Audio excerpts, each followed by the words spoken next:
Ladies and gentlemen, get the book Dr. Joshua Bowen wrote, The Atheist Handbook to the Old Testament. It is extremely full of knowledge and information for anyone, as well as join the Patreon. There's hundreds of videos that have been not released to the internet. You can ask questions and I will record them with these scholars in high definition. I do that all the time. You can also personal message me and you help the community grow. Thanks a lot.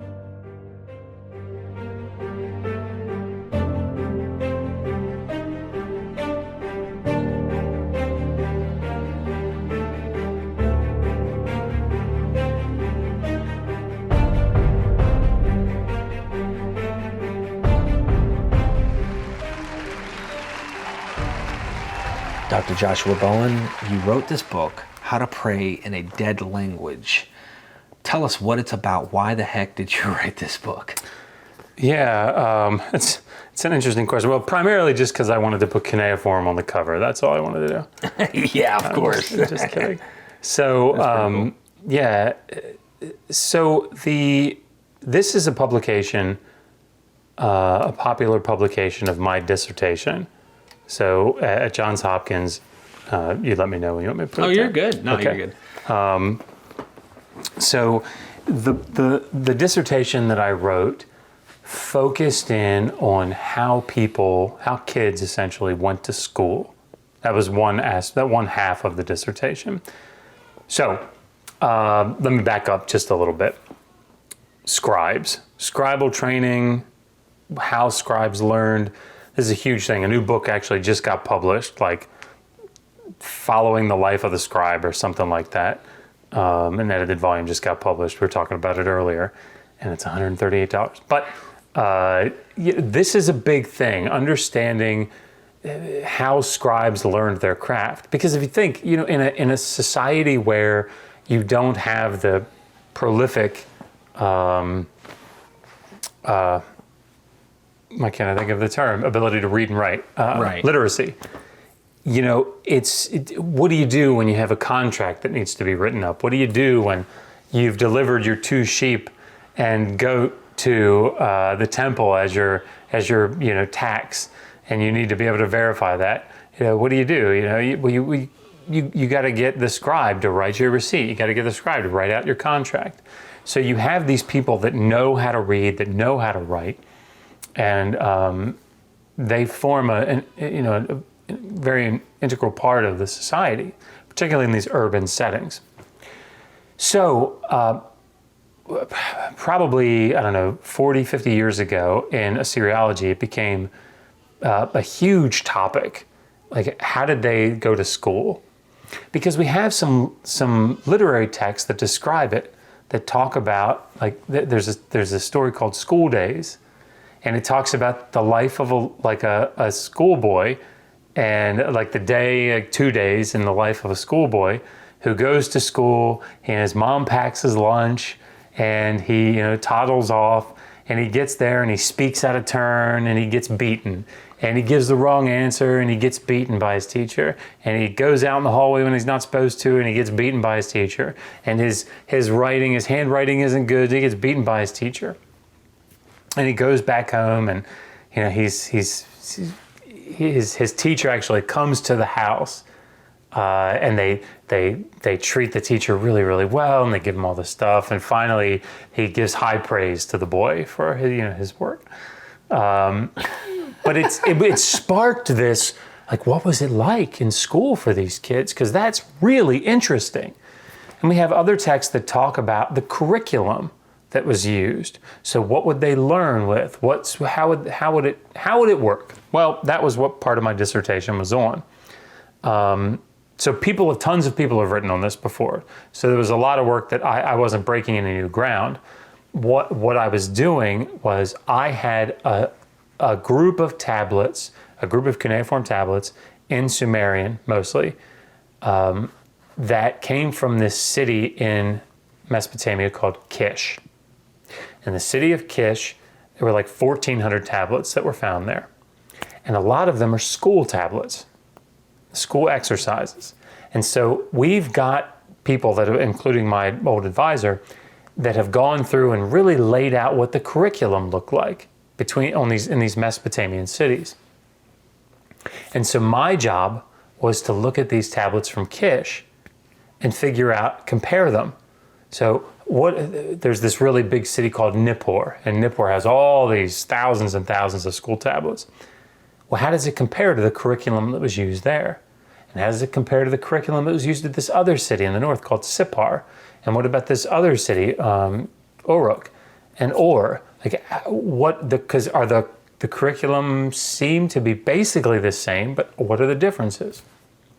And so that was part of what I was looking at. So basically, the way that students learned to write, Scribal students learned their craft, was that they copied out things from memory. So they started off with these big sort of lenticular tablets, and they would practice writing signs. So they'd write the A sign, A sign, A sign, A sign, A sign. They'd write it out a bunch. Or they just do different wedge shapes, trying to figure out how to use the stylus.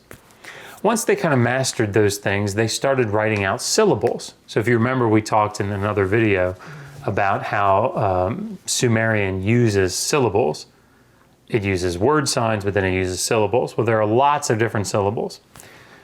So you could basically have all these different consonants with the different main vowels.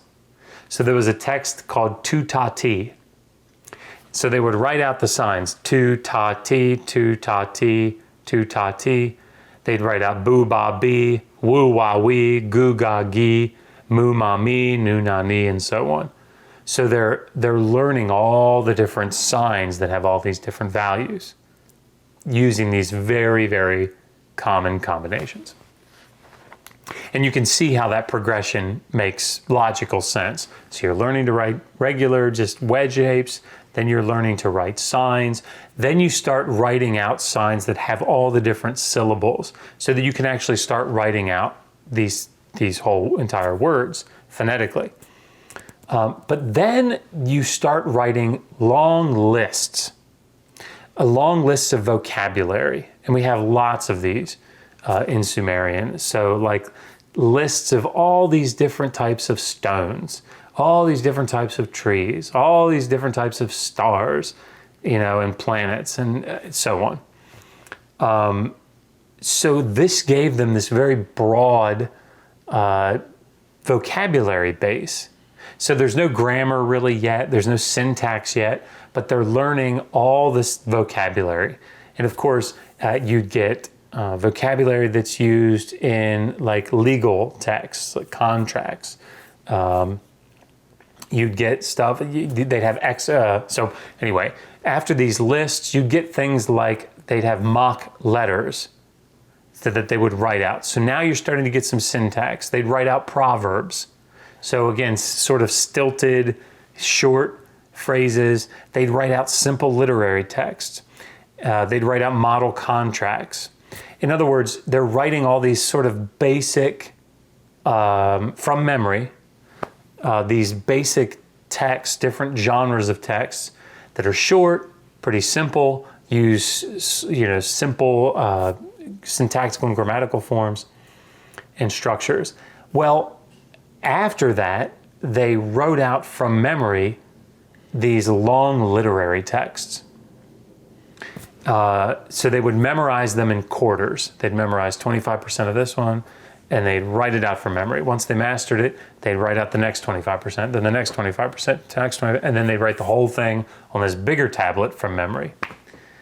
And so the thing is, we've been able to reconstruct the curriculum. And it's interesting how they did it, because there's a certain type of exercise tablet. And on the front, it's divided in half vertically. On the left-hand side, you see very neat, very beautiful professor, essentially, teacher's handwriting. And it's the model that on the right side, the student practices writing out. So you have this beautiful script on this side, and then they practice it on this side. There's a line down the middle. Mm-hmm. But they write it out once. Well, it's clay. So they just take and they wipe out what they wrote and do it again. And then wipe it out and do it again. Well, what happens to this side? Over time, it gets really, really thin. right? And so what we have are these tablets. We have them preserved. We have nice thick side over here with the teacher's copy, and then over here it's like all rubbed down, the palimpsest, where they've rubbed it out and practiced. But on the back, there's a section of older text that they had memorized already. So they found a bunch of these, and what they did is they determined by looking at the sequencing. So let me give an example. Let's say there's a list of stones that the student had to copy out. 20 different names of stones. And on the front, you find a tablet, and on the front, you have stones 11 through 20 of that list. And on the back, stones 1 through 10. Well, you can reasonably surmise that the stuff on the back is what they learned before, because it's stones 1 through 10, and the stuff that's on the front is what they're learning now, stones 11 through 20. Well, what if you found one of these tablets that on the front you've got stones 1 through 10, and on the back you've got trees 11 through 20? From a different list, a tree list. You would say, well, they must have learned the tree list first, then after that they learned the stones list. So now you can start to sequence with what they were learning in what order. That's right. Okay. So there's a guy named Nick Veldhouse out at Berkeley that wrote his dissertation on this and sequencing out the curriculum. And he's not the only one, but so then I went through all the material at Kish and I looked at what we have and how the students learned and what nuances were at Kish. So that was the first half of what I did. Now, the other thing that was found at Kish, at this city, not only from the same basic area, not only were there all these school tablets, but there were also all these liturgical tablets. Let me explain what that means, specifically here in this context. There was a priest in Mesopotamia called the 𠀭priest. And the 𠀭priest was sort of gender fluid. And I go into feminine, like a feminine male? That's right. I go into detail a little bit about it in the book. Wow. But there's a reason for that you'll see here in a minute. And basically the gods, as we talked about in another video, the gods are kind of capricious, right? So they can do things sort of on a whim. And a lot of the times when they do stuff on a whim, it's pretty destructive. And there are lots of times in Mesopotamia where things happen to the temple of the god, or things happen to the statue of the god, that it gets moved or things get changed. And they had this idea that the god might get upset when those things happened. So for example, these temples are made out of mud brick, right? Well, mud brick only lasts for about 50 years. After that, you've got to substantially redo it. Well, they thought, well, if I take down a part of a god's temple to rebuild it, that god's going to get mad, and what might he do? Well, he might leave. And if the god leaves the city, it leaves it open to all kinds of chaotic things to happen. So the job of or if the statue was taken on procession, maybe it would get jostled, or maybe it would leave and it would get really pissed off and it just wouldn't come back. The god would just leave.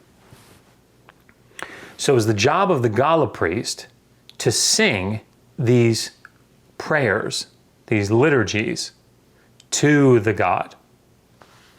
And basically what these prayers said were, here's all the shit that's going to go down that's bad if you leave. It's basically like a pat on the back to the god saying, you're amazing, and if you leave, everything's going to go to pot. Please, for the love of you, don't leave, right?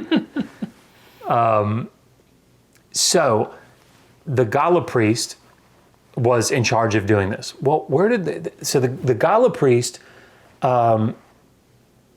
wrote out these prayers, right? He constructed these prayers. That's what we think. There's another option where it's possible that a scribe wrote them for him, but I tend to think the other way, but it doesn't matter for this context. So the way that these prayers were written is initially, they're all different, right? It's not like the literature. The literature is very fixed. Right. Early on, not very, but it's pretty fixed early on. Yeah, very fixed. Or at least from what we can tell with what we have. I mean, and we have a lot. Right. Yeah, we have a lot. You're talking about in the Sumerian. Okay, Yes, that's right. I'm thinking biblical. I'm like, No. so.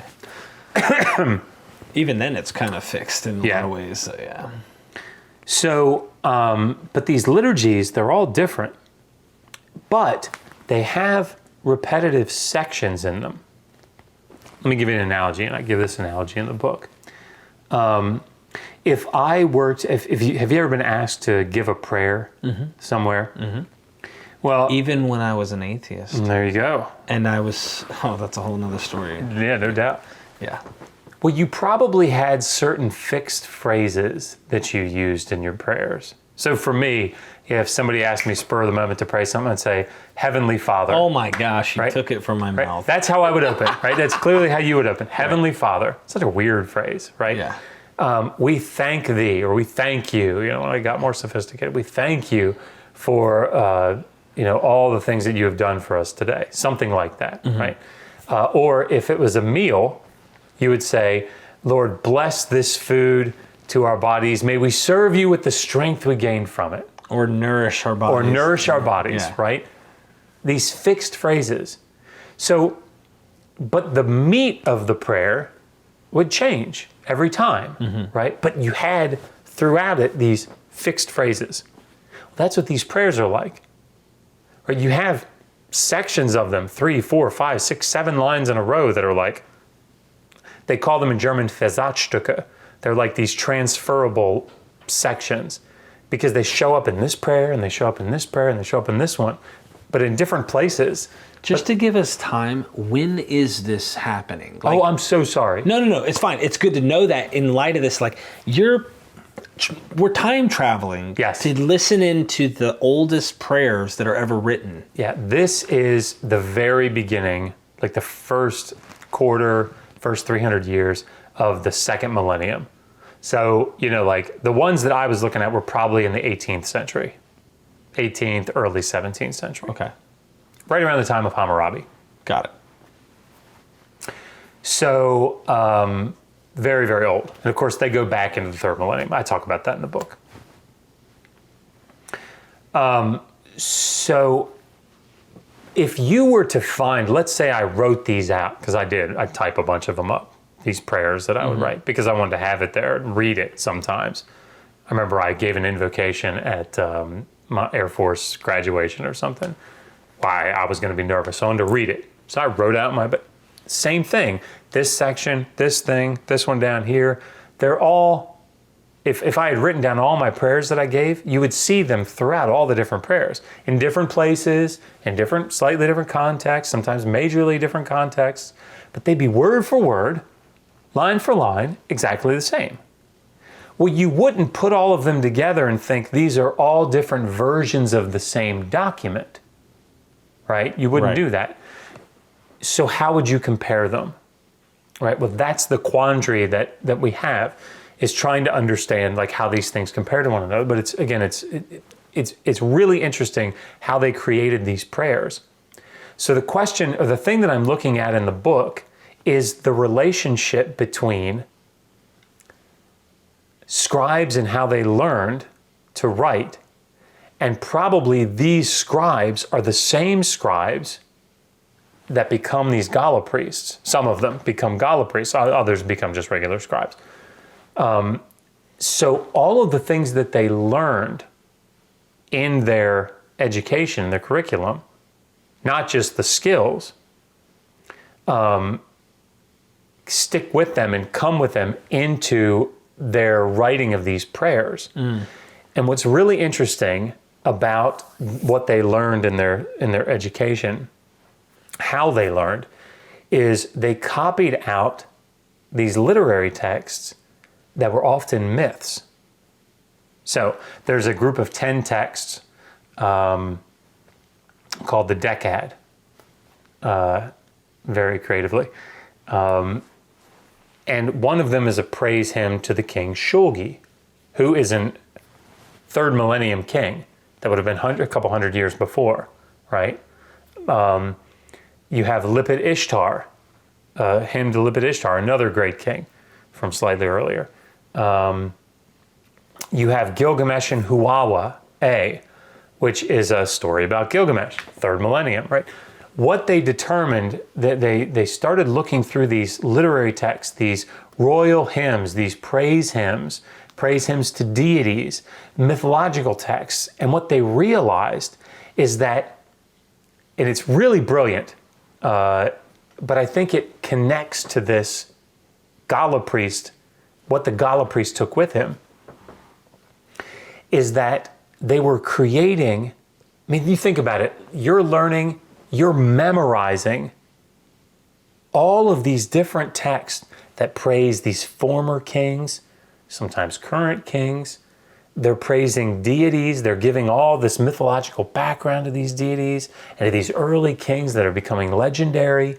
You're learning all this mythology. What you're doing, they determine, is you're creating this common cultural heritage of Sumerian, like mythology, and what it's doing is it's creating antiquity for these scribal students. They're learning about the past, but in this mythologized, legendary way often. And what it's doing is it's sort of coalescing them, not only to come together as like a cultural group, but it's praising the governmental structures.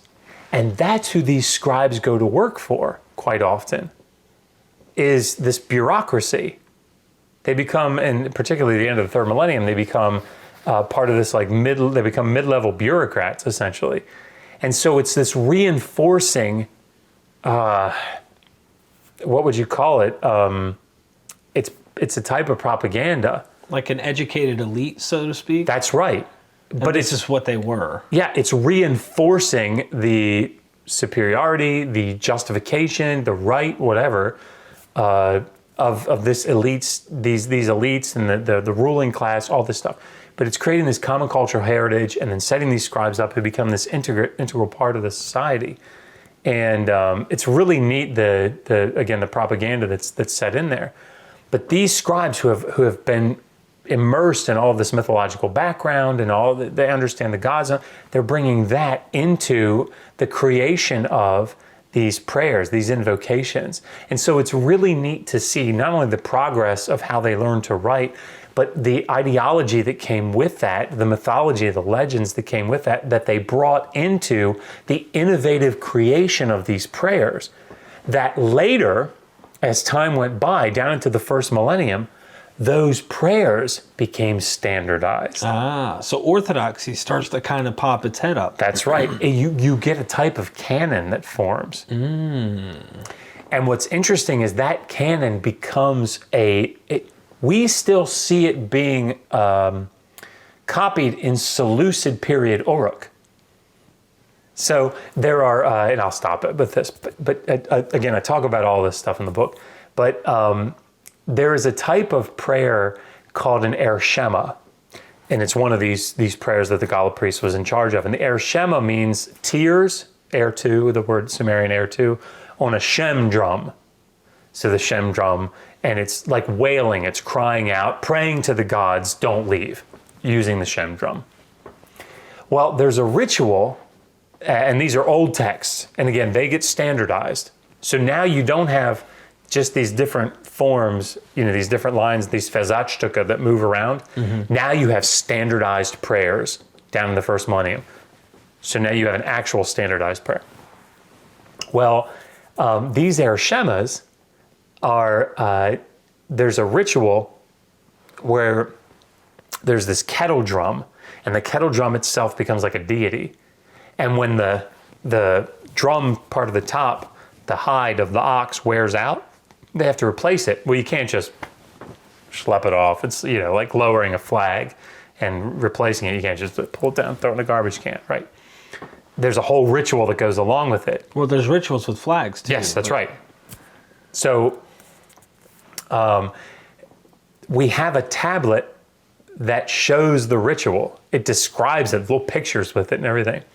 And it's really neat. One of the things they do, they bring this huge ass bull into this little workshop. And it's a wild bull. It's still got its testicles, right? You know, like, not something you want to bring into a confined space. And they take flour and they sprinkle a circle. Can you imagine as a sprinkle a circle around a bull? And they take a reed, like a reed pipe, and they put it up to the bull's ear and they whisper this 🀭Shema into the bull's ear. And I asked the question in class when we were translating it. I said, so how many Gala priests died? Because as they were talking, the bull went and shoved the reed anyway. But they would go through and physically check the hairs of the bull to make sure there were no white hairs. I mean, I just can't imagine how many got trampled to death. But the point is that 𝀭Shema, which had become standardized, was recited down in, this is Seleucid period, right? This is past Alexander. Wow. So the point is that the influences that this Mesopotamian mythology that was used in the scribal curriculum that made its way in through this influence to the Gala priest to create these prayers that ultimately got coalesced into a fixed tradition all the way down. I mean, we have Cuneiform from 75 CE. The influences that Sumerian had all the way down through, I mean, we can feel them still in the biblical tradition. We can feel them in Western civilization. So learning Sumerian, understanding Sumerian, I think is a really important aspect, even if you just understand its influence, to understanding not only the bedrock of civilization, but how it has had this ongoing effect throughout time, through the Bible, through the biblical text, to Western civilization today. Thank you, Dr. Bowen.